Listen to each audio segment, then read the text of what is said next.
ಕರಾವಳಿ ಭಾಗದಲ್ಲಿ ಮಳೆಯ ಆರ್ಭಟ ಮುಂದುವರೆದಿದೆ.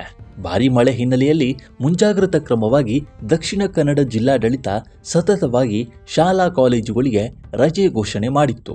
ಆದರೆ ಈ ಬಗ್ಗೆ ನಿರ್ಲಕ್ಷ್ಯ ತೋರಿದ್ದ ಕೆಲ ಖಾಸಗಿ ಶಾಲೆಗಳು ರಜೆ ದಿನವೂ ಶಾಲೆ ನಡೆಸಿರುವ ಬಗ್ಗೆ ದೂರುಗಳು ಬಂದಿದ್ದು, ಹೆಚ್ಚಾಗಿ ವಿದ್ಯಾರ್ಥಿಗಳೇ ಈ ಬಗ್ಗೆ ದೂರು ಕೊಟ್ಟಿದ್ದಾರೆ. ಹೀಗಾಗಿ ಜಿಲ್ಲಾಡಳಿತ ಈ ಎಲ್ಲ ಶಾಲೆಗಳಿಗೆ ನೋಟಿಸನ್ನು ನೀಡಿದೆ.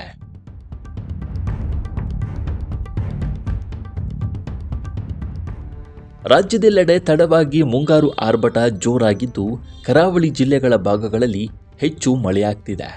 ಕಳೆದ ವಾರ ಭಾರೀ ಮಳೆ ಹಿನ್ನೆಲೆಯಲ್ಲಿ ದಕ್ಷಿಣ ಕನ್ನಡ ಜಿಲ್ಲೆಗಳ ಶಾಲೆಗಳಿಗೆ 3 ದಿನ ರಜೆಗಳನ್ನು ಘೋಷಣೆ ಮಾಡಲಾಗಿತ್ತು.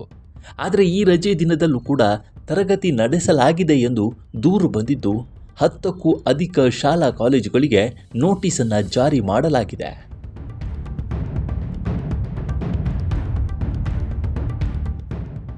ದಕ್ಷಿಣ ಕನ್ನಡದಲ್ಲಿ ಮಳೆ ಜೋರಾದ ಹಿನ್ನೆಲೆಯಲ್ಲಿ 3 ದಿನ ಶಾಲಾ ಕಾಲೇಜುಗಳಿಗೆ ರಜೆ ನೀಡಲಾಗಿತ್ತು. ಆದರೆ ಶಾಲಾ ಕಾಲೇಜುಗಳು ರಜೆ ನೀಡುವ ವಿಚಾರದಲ್ಲಿ ಹಿಂದೇಟು ಹಾಕಿದ್ದು, ಹಲವು ಕಡೆ ಶಾಲೆಗಳನ್ನು ನಡೆಸಿವೆ. ಬಳಿಕ ಮೊದಲಿಗೆ ಜಿಲ್ಲಾಡಳಿತ ಈ ಶಾಲೆ ಕಾಲೇಜುಗಳಿಗೆ ಎಚ್ಚರಿಕೆ ನೀಡಿ ರಜೆ ಘೋಷಣೆ ಮಾಡುವಂತೆ ಸೂಚನೆ ನೀಡಿತ್ತು.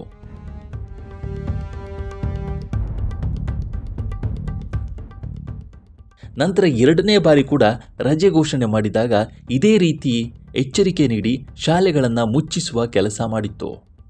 2 ಬಾರಿಯಷ್ಟೇ ಅಲ್ಲ, 3ನೇ ಬಾರಿ ರಜೆ ಘೋಷಣೆ ಮಾಡಿದಾಗಲೂ ಮತ್ತೆ ಉಲ್ಲಂಘಿಸಿ ಕ್ಲಾಸ್ ನಡೆಸಲಾಗಿದೆ.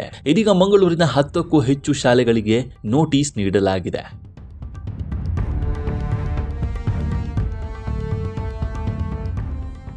ಆ ಬಳಿಕ ಇಂತಹ ಶಾಲಾ ಕಾಲೇಜುಗಳ ಮೇಲೆ ಕ್ರಮ ಜರುಗಿಸಲಾಗುತ್ತೆ ಎಂದು ಮೂಲಗಳು ಮಾಹಿತಿ ನೀಡಿವೆ.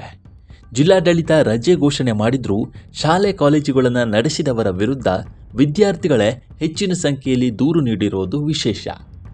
ದಕ್ಷಿಣ ಕನ್ನಡ ಜಿಲ್ಲಾಡಳಿತಕ್ಕೆ ದೂರವಾಣಿ ಮತ್ತು ಇತರ ಮೂಲಗಳ ಮೂಲಕ ವಿದ್ಯಾರ್ಥಿಗಳು ದೂರು ನೀಡಿದ್ದಾರೆ. ಹೀಗಾಗಿ ಜಿಲ್ಲಾಡಳಿತ 10ಕ್ಕೂ ಹೆಚ್ಚು ಶಾಲೆ ಕಾಲೇಜುಗಳಿಗೆ ನೋಟಿಸನ್ನು ನೀಡಿದೆ ಎಂದು ವರದಿಯಾಗಿದೆ.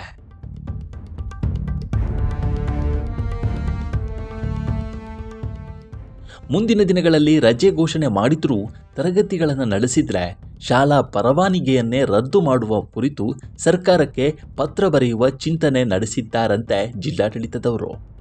ಅದರ ಜೊತೆಗೆ ವಿಪತ್ತು ನಿರ್ವಹಣಾ ಪ್ರಾಧಿಕಾರದ ನಿಯಮ ಕಾನೂನುಗಳು ಬಹಳಷ್ಟು ಕಠಿಣವಾಗಿರುತ್ತದೆ ಎಂದು ಖಾಸಗಿ ಶಾಲೆಗಳಿಗೆ ಎಚ್ಚರಿಕೆ ನೀಡಲಾಗಿದೆ. ಈ ಹಿಂದೆ ತಾಲೂಕು ಮಟ್ಟದ ಶಾಲೆಗಳಲ್ಲಿ ರಜೆಯ ಮುಂಜಾನೆ ನಿರ್ಧಾರ ಮಾಡಲಾಗ್ತಾ ಇತ್ತು.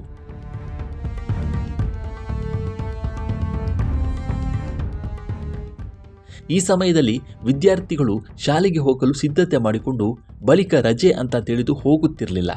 ಆದರೆ ಈ ಬಾರಿ ಮೊದಲೇ ನಿರ್ಧಾರ ಮಾಡುವ ಕುರಿತು ಚಿಂತನೆ ನಡೆದಿದೆ. ಹೀಗಾಗಿ ಜಿಲ್ಲಾಡಳಿತವೇ ಇದನ್ನು ಘೋಷಣೆ ಮಾಡಿದರೂ ಖಾಸಗಿ ಶಾಲೆಗಳು ಉಲ್ಲಂಘನೆ ಮಾಡಿದ್ದು ಇದೀಗ ಜಿಲ್ಲಾಡಳಿತದ ಕಟ್ಟುನಿಟ್ಟಿನ ಕೋಪಕ್ಕೆ ಕಾರಣವಾಗಿದೆ.